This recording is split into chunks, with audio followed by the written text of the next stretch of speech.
cette vidéo dans laquelle on va parler de serveurs DHCP. Cette vidéo est faite par les étudiants de l'École supérieure de technologie, département informatique, administration, réseau informatique, réalisée par les étudiants Elfida Yousra, Mariam Haddad. La première question qui se pose, qu'est-ce qu'un serveur? Un serveur est un ordinateur relié à l'Internet. Son rôle est de servir des données à ce client en demande. Ce demandeur peut être un autre serveur ou l'ordinateur d'un utilisateur final. Les données servies peuvent être de toute nature, son, images, texte, résultats mathématiques. Un serveur est localisé sur l'Internet par son adresse IP. Afin de remplir sa tâche, le serveur, cet ordinateur exécute des programmes. Chaque programme exécute en règle générale une tâche très précise. L'un se chargera de servir des pages web, l'autre de faire tourner des bases de données. La deuxième question, c'est quoi un serveur DHCP? Un serveur DHCP, Dynamic Host Configuration Protocol, ou protocole de configuration dynamique, a le rôle de distribuer des adresses IP à des clients d'une manière dynamique pour une durée déterminée. Au lieu d'affecter manuellement à chaque code une adresse statique ainsi que tous les paramètres tels que le serveur de nom, adresse de parallèle par défaut, l'adresse IP de réseau, un serveur DHCP alloué à un client, un bail d'accès au réseau pour une durée déterminée qui s'appelle la durée du bail. Le serveur passe en paramètre au client toutes les informations dont il a besoin. Ce processus est mis en œuvre quand vous ouvrez une saison chez un fournisseur d'accès à Internet par un modem. Le fournisseur d'accès vous alloue une adresse IP de son réseau le temps de la liaison. Cette adresse est libérée, donc de nouveau disponible lors de la fermeture de la saison. Passons maintenant aux avantages d'un serveur DHCP. Le premier avantage, le protocole DHCP offre une configuration de réseau TCP/IP fiable et simple. Les conflits d'adresses et permettant de contrôler l'utilisation des adresses IP de fonction de neutralité. Ainsi, si un paramètre change au niveau d'un réseau, comme par exemple l'adresse de parallèle par défaut, il suffit de changer la valeur d'un paramètre au niveau du serveur DHCP pour que toutes les stations aient une prise en compte de nouveaux paramètres dès que le bail sera renouvelé. Dans le cas d'adressage statique, il faudrait manuellement reconfigurer toutes les machines. Le deuxième avantage, faciliter la configuration des machines portables sur des réseaux différents. Le troisième avantage, économie d'adresse. Ce protocole est presque toujours utilisé par les fournisseurs d'accès Internet qui disposent un nombre d'adressages limité. Ainsi, grâce à DHCP, seules les machines connectées en ligne ont une adresse IP. En effet, imaginons un fournisseur d'accès qui a plus de 1000 clients et lui faudrait 5 réseaux de la classe C. Si vous voulez donner à chaque client une adresse IP particulière, s'il se dit que chaque client utilise au moins un temps de connexion de 10 minutes par jour, il peut s'en sortir avec une seule classe C. En attribuant ce client pourra appeler des jetons d'accès en fonction des besoins des clients. Les inconvénients de DHCP. Les trames de diffusion pour obtenir les adresses chargeant le réseau, les risques de graves goulottes d'étranglement sur le réseau lors de leur redémarrage synchronisé. L'administrateur doit donc réfléchir à l'organisation de son réseau, la nécessité d'un équipement serveur pour chaque zone de diffusion compromis le nombre des serveurs, la zone de diffusion. Le fonctionnement de DHCP. Tout d'abord, un client DHCP est un ordinateur qui demande une adresse IP à un serveur DHCP. Comment alors un client DHCP qui utilise le protocole TCP/IP mais qui n'a pas encore obtenu l'adresse IP par le serveur peut-il communiquer sur le réseau? Comment ça se passe l'attribution d'une adresse DHCP? Lorsqu'un client DHCP initialise un accès à un réseau TCP/IP, le processus d'obtention du bail IP se déroule en 4 phases. Premièrement, le client émet un message de demande de bail, c'est le DHCP Discover, qui est envoyé sous forme d'une diffusion sur le réseau avec adresse IP et adresse IP destination et adresse MAC. Deuxièmement, le serveur DHCP répond en propose une adresse IP avec une durée de bail et l'adresse IP du serveur DHCP, c'est le DHCP Offer. Troisièmement, le client sélectionne la première adresse IP s'il y a plusieurs serveurs DHCP, la première adresse IP reçue et envoie une demande d'utilisation de cette adresse au serveur DHCP, c'est le DHCP Request. Son message envoyé par diffusion comporte l'identification du serveur sélectionné qui est informé que son offre a été retenue. Tous les autres serveurs DHCP reçurent leur offre et les adresses proposées reviennent disponibles. Quatrièmement, le serveur DHCP accuse réception de la demande et accorde l'adresse de bail, c'est le DHCP PAC. Les autres serveurs retirent leur proposition. Enfin, le client utilise l'adresse pour se connecter au réseau. Alors, lorsqu'un client redémarre, il tente d'obtenir un bail pour la même adresse avec le serveur DHCP, ça pour un renouvellement de bail. Alors, lorsqu'un client redémarre, il tente d'obtenir un bail pour la même adresse avec le serveur DHCP d'origine, on émet un DHCP Request. Si la tentative se solde par un échec, le client continue à utiliser la même adresse IP s'il lui reste du temps sur son bail. Alors, il envoie une autre fois une adresse, une DHCP Request à la même serveur DHCP, deuxième fois et troisième fois. Le client continue à utiliser la même adresse IP s'il lui reste du temps sur son bail. Alors, les clients DHCP d'un serveur DHCP tentent de renouveler leur bail lorsqu'ils ont atteint 50% de sa durée par un DHCP Request. Mais si le serveur DHCP est disponible, il envoie un DHCP avec la nouvelle durée et éventuellement les mises à jour des paramètres de configuration. Mais si à 50% le bail n'a pu être renouvelé, le client tente de contacter l'ensemble des serveurs DHCP diffusion lorsqu'il atteint 85,5% de son bail avec un DHCP Request. Les serveurs répondent soit par DHCP PAC, soit par DHCP PNAC.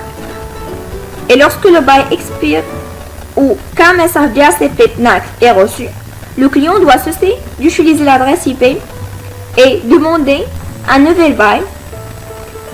Lorsque le bail expire et que le client n'obtient pas d'autre adresse, la communication des IP s'interrompt.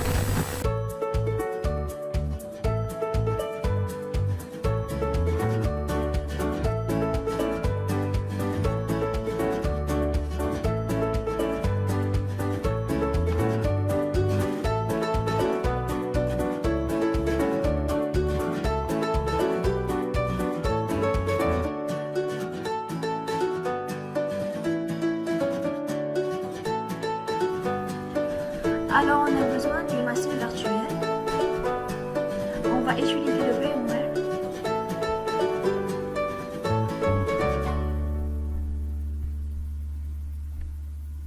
Une new virtual machine. Next.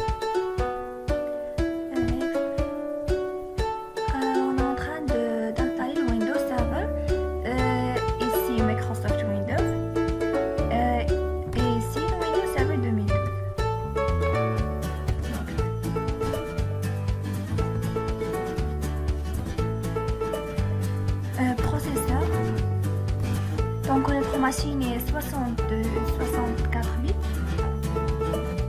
Et si on a 2 et 2. Si votre machine est 32 bits, vous la laissez en haut.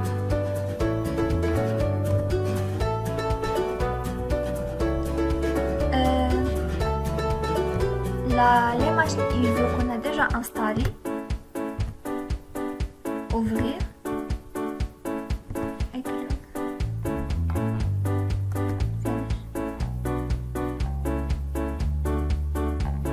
Alors on démarre notre machine virtuelle.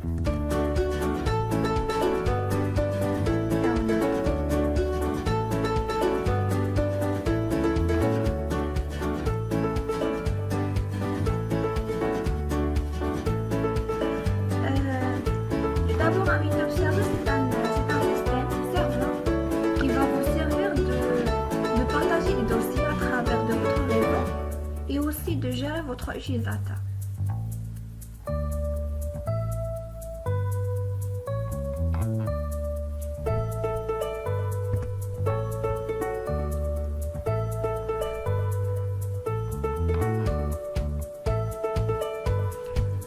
Alors, on arrive ici à un panneau bien connu pour tout le monde, puisqu'on trouve le même panneau Windows 7 et Windows 8 pour l'installation. Voilà, ici on va rester en français pour que ce sera plus clair pour tout le monde. Suivant. Voilà, on a installé maintenant.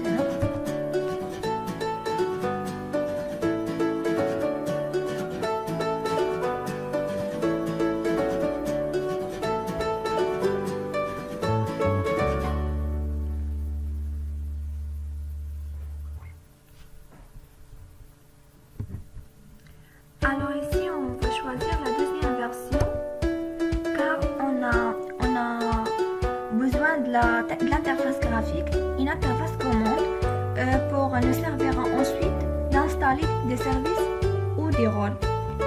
La première ne contient que l'interface graphique. Suivant.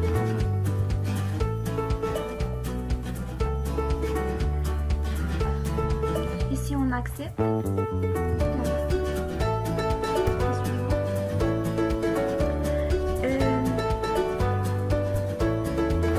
Ici on va cliquer sur personnaliser pour sélectionner notre disque dur. Voilà, il est vierge, tout à fait normal. Suivant. Il va se mettre de copier les fichiers et va démarrer l'installation de Windows Server 2012. L'installation de ce Windows est plutôt rapide, donc on se retrouve une fois que l'installation est terminée pour voir comment ça se passe à l'intérieur de Windows Server. Alors, une fois redémarré et installé, la première chose à faire, c'est d'entrer le mot de passe administrateur.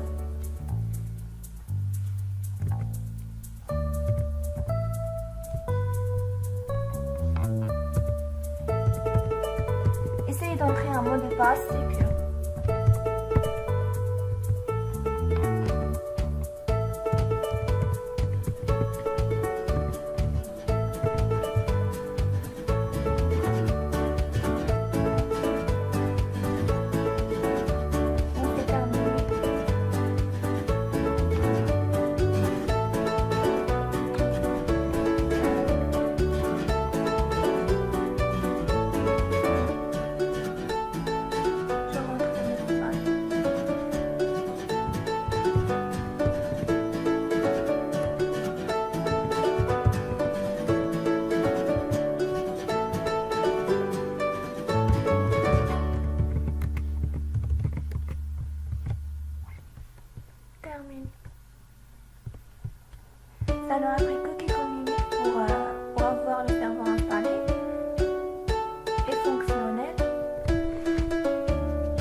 vient d'être effectué.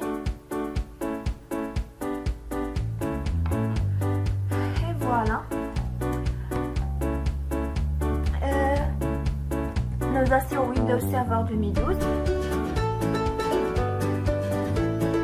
C'est pour obtenir le gestionnaire de serveur.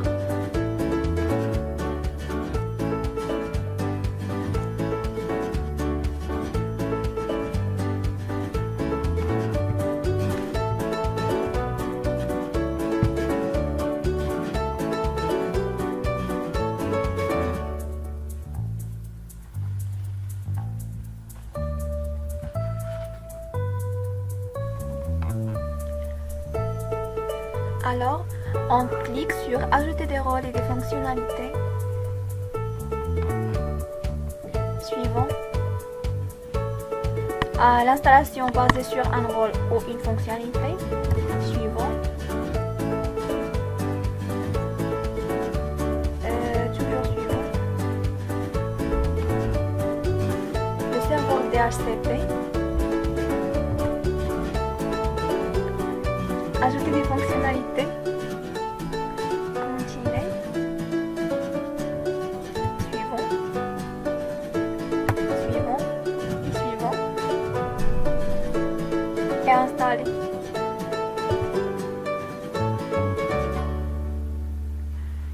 Voilà le démarrage de l'installation.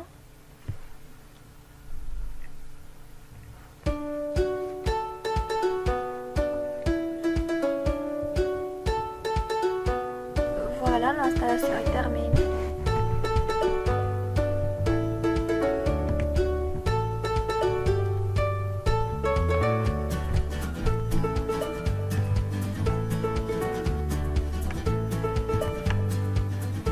Et fermée.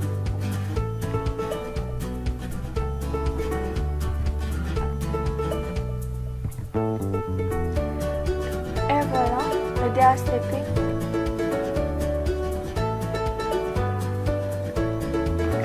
La fonctionnalité du DHCP est finie. On passe à l'étape suivante. À la configuration de notre serveur DHCP.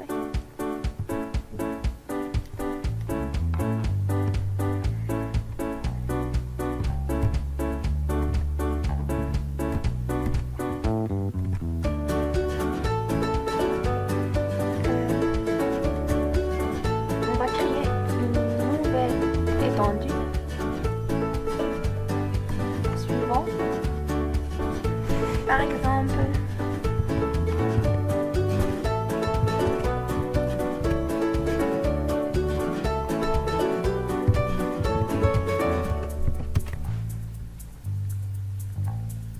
suivant.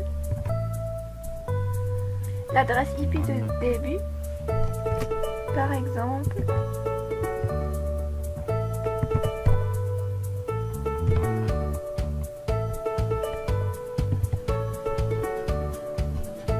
et l'adresse IP de fin.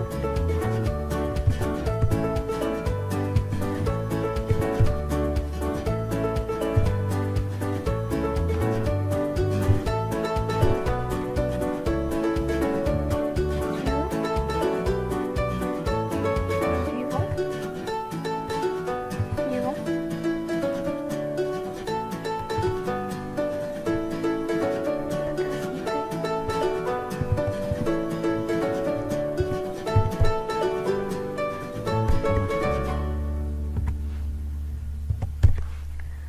Ajouter.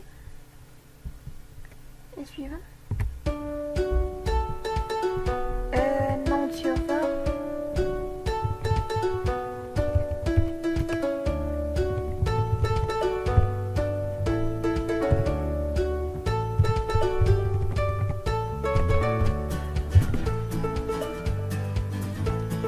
Suivant. Et suivant.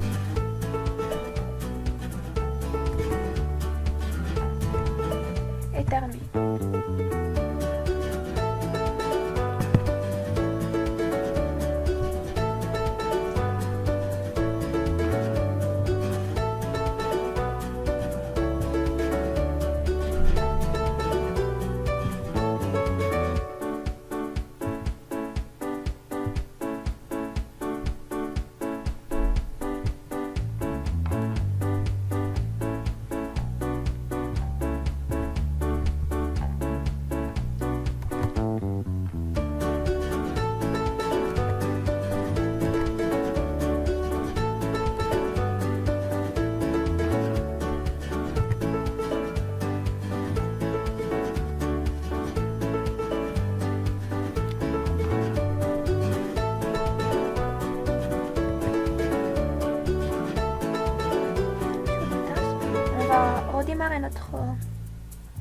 serveur.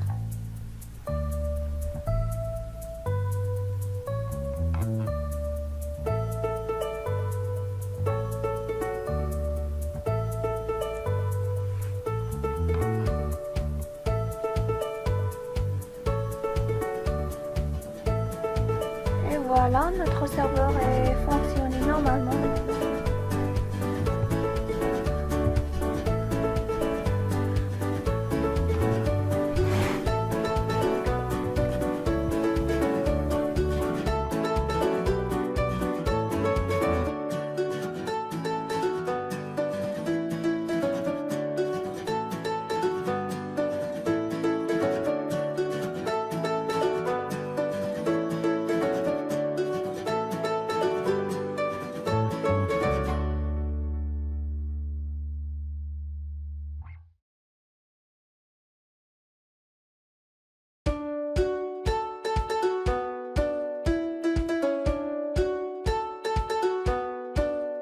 Après l'installation de serveurs DHCP sous Windows, maintenant on va passer à l'installation de serveurs DHCP sous GNU Linux.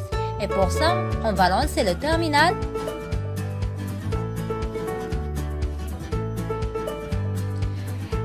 Pour insérer le serveur DHCP, il se fait simplement de taper la commande apt-get sudo apt-get install DHCP server.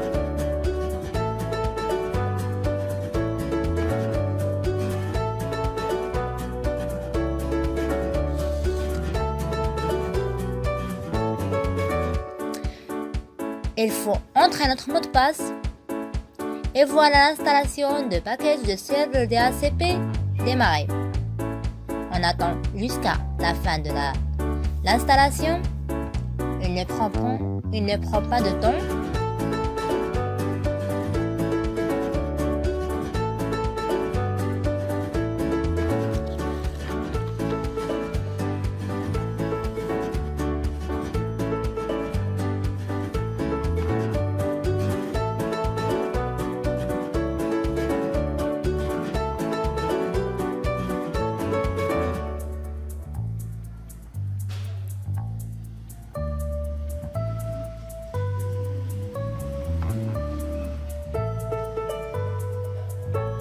Maintenant, on va taper la commande sudo su pour accéder à mon route.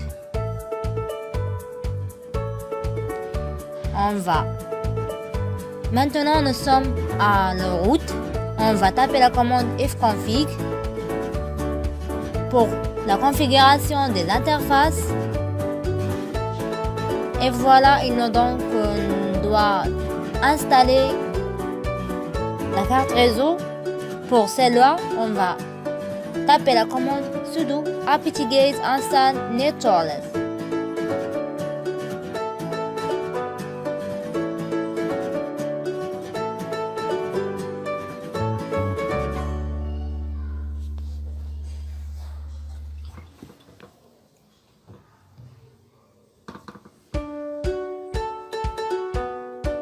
Voilà l'installation de la carte réseau démarrer.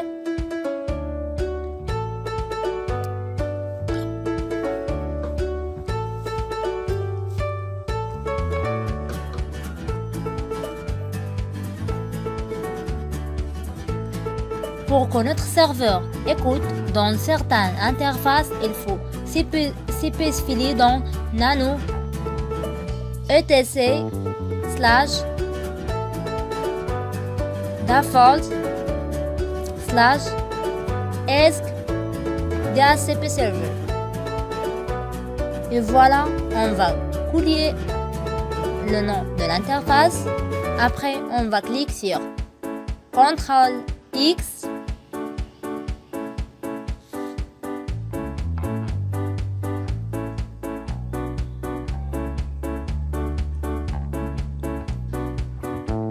Maintenant, on va taper la commande nano etc network interface pour faire créer un réseau dans l'interface.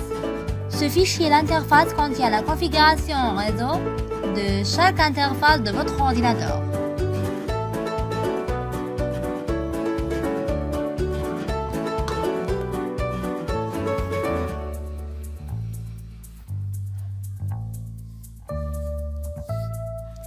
Et voilà.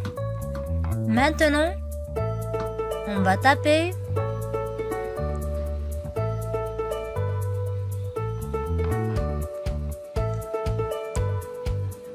auto, le nom de l'interface,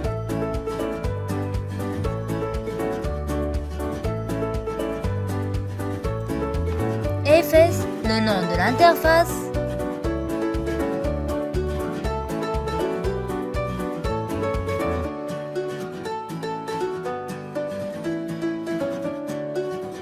suivi par statique.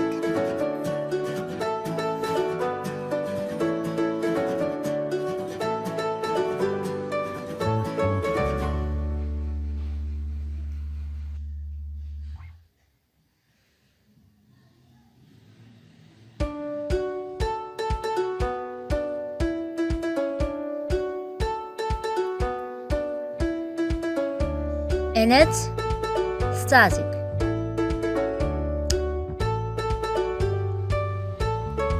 On va mettre ici l'adresse. C'était l'adresse que vous souhaitez attribuer. Par exemple,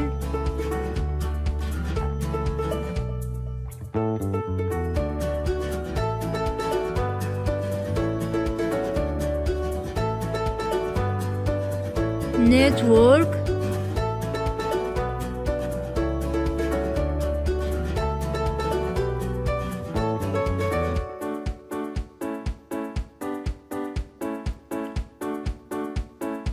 et ainsi le net mask.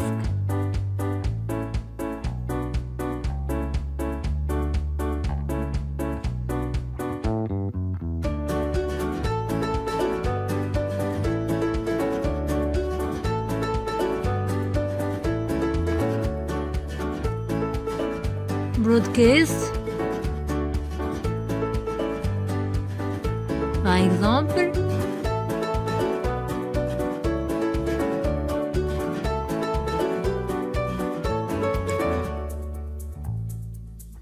et le gateway.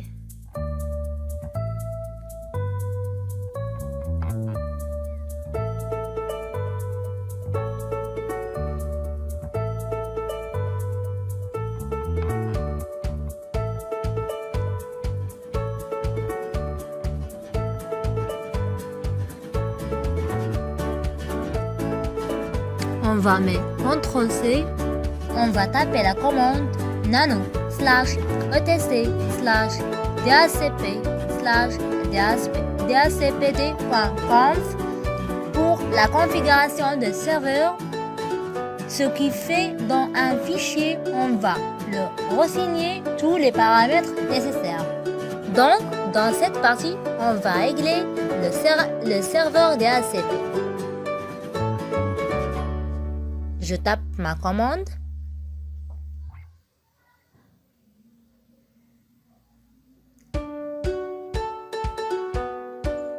J'ai oublié, c'était pas DHCP, DHCPD. Je tape la commande. Tout ça, ce sont des commentaires.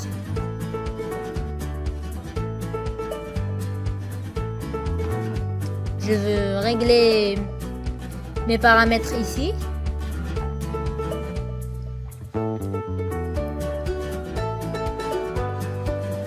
Je vais faire un commentaire.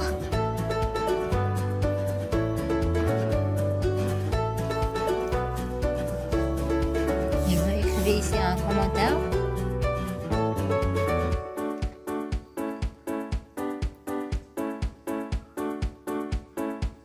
Je veux insérer une adresse, par exemple.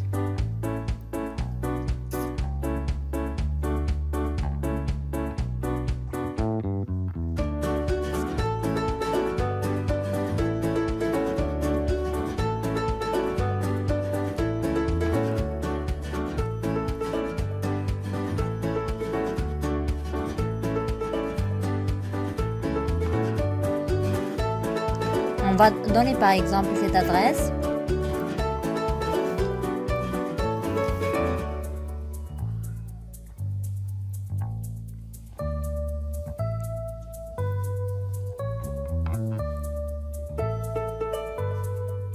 on va donner le netmask. L'adresse appartient à la classe C, donc leur masque c'était 255.255.255.0.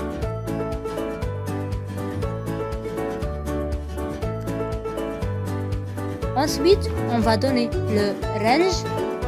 Le range, c'était la plage, adresse IP que vous souhaitez utiliser dans un réseau, de leur réseau. Par exemple,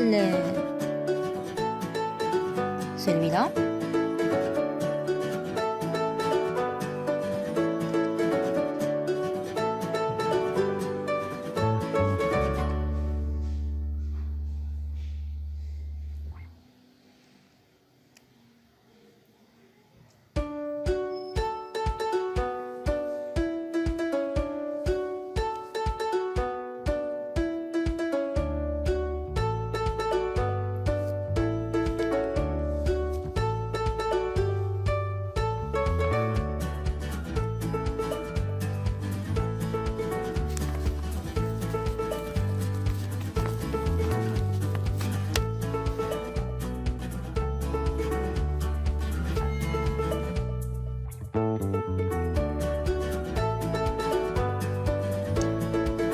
Après le range, on va donner le broadcast address.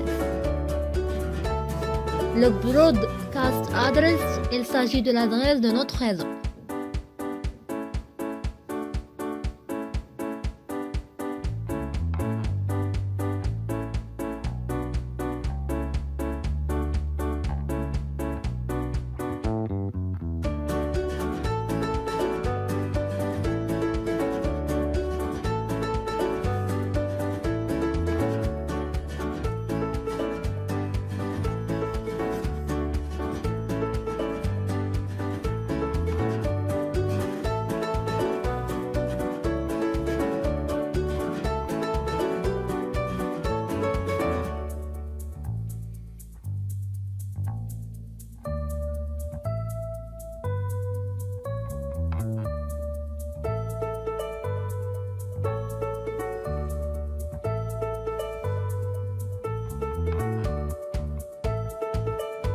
On va passer à option routeur. On va donner l'adresse. Par exemple,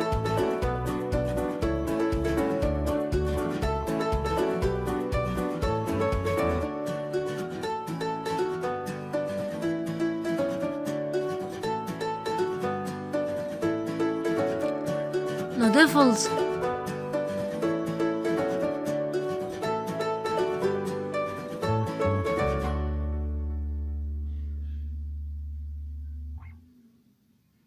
Earliest time. On va donner par exemple 600.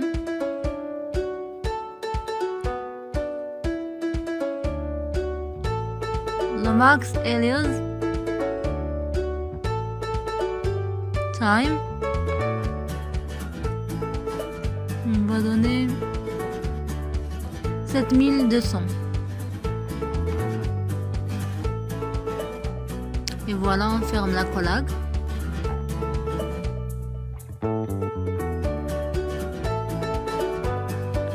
On fait CTRL X.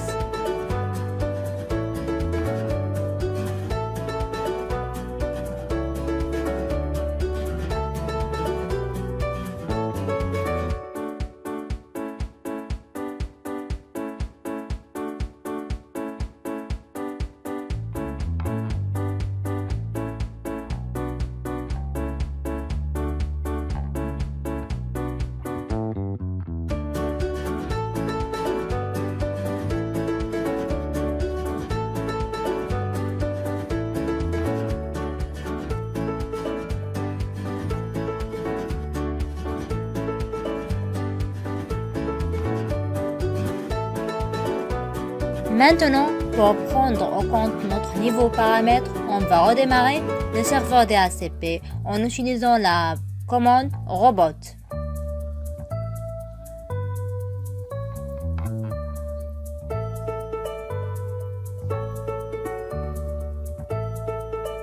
Voilà, notre machine a été redémarrée plutôt. On va insérer notre mot de passe.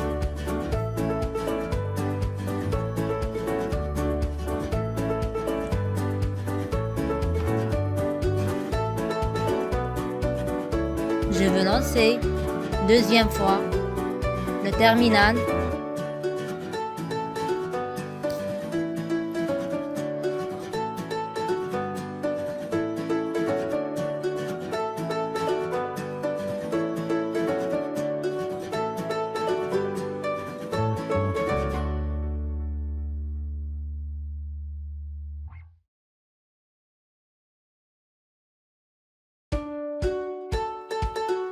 Et maintenant, on va taper la commande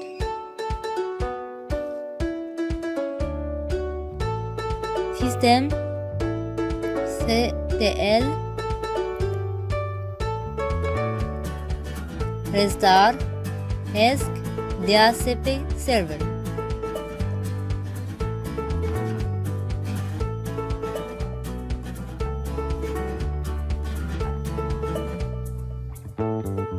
On va entrer notre mot de passe.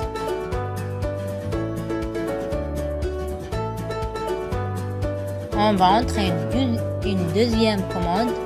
C'était la même, mais on met un espace de restart. On met start.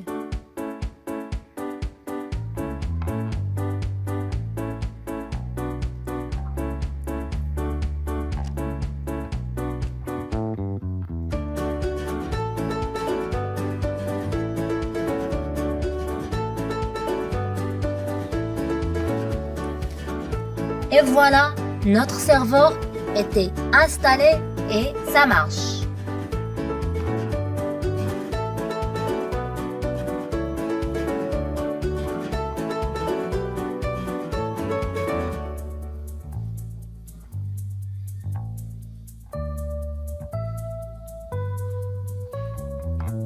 On va taper la commande fconfig.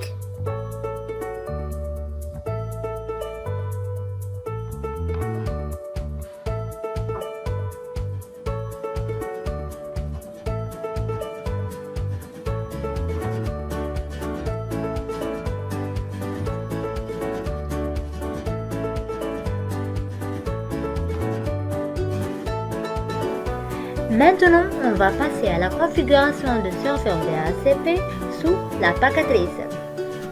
Pour ça, on va utiliser Keyscope Packet Tracer. On va faire une simulation. Le composant de la simulation, c'était un switch,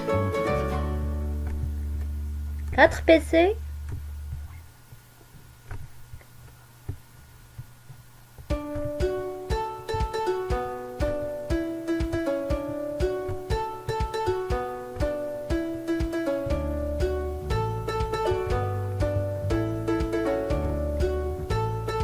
et un serveur.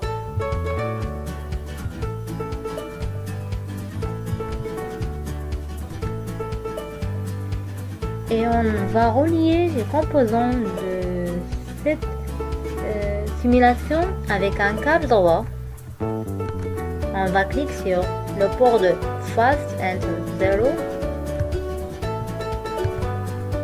Comme ça, on va faire la même opération pour les 3 PC.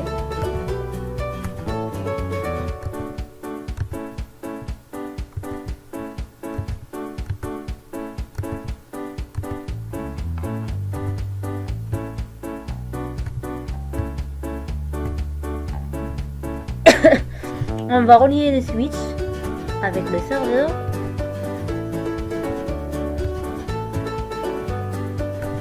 Voilà.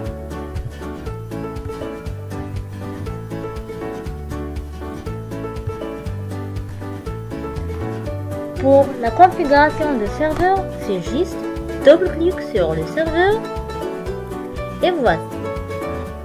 On nous donne Basic, Config, Service, Desktop. Nous sommes au desktop IP configuration.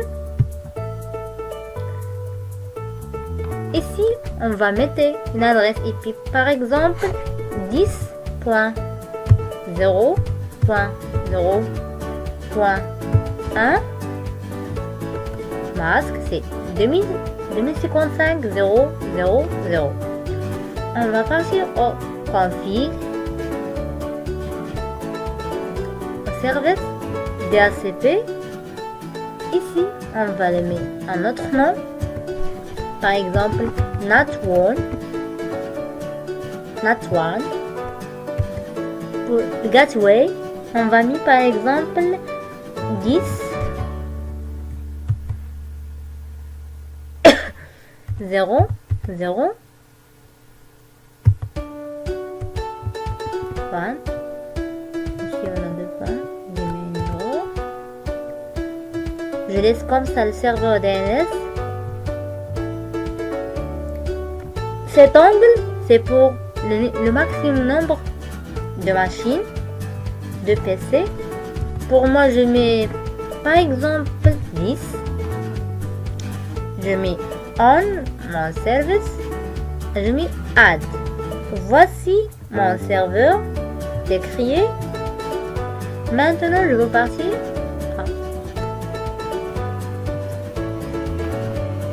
Comme ça. Je vais partir à mon PC. Je clique. Desktop. IP configuration. Ici, on a statique. DHCP. On clique sur DHCP. Ici, va me donner l'adresse 10.0.0.2. La même opération pour le PC2. On va trouver l'adresse, on va faire comme ça, 10.0.0.3. Et aussi pour l'adresse pour le PC 3, on va mettre DHCP, on a 10.0.0.4. Et aussi pour le PC 4,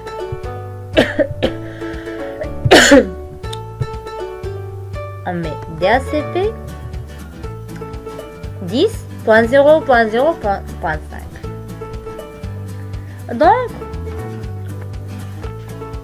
voilà une petite remarque. Le serveur DHCP ou le protocole DHCP, il travaille sur la couche 4 de protocole de module OSI avec le port 67 et le PC se trouve sur le port 68. En conclusion, DHCP est un outil puissant permettant d'enregistrer les ordinateurs ou l'imprimante et de configurer votre réseau de telle sorte à meilleur de manager, obtenir un gain de temps qui vous permettra de l'utiliser pour d'autres projets. Et merci de votre attention.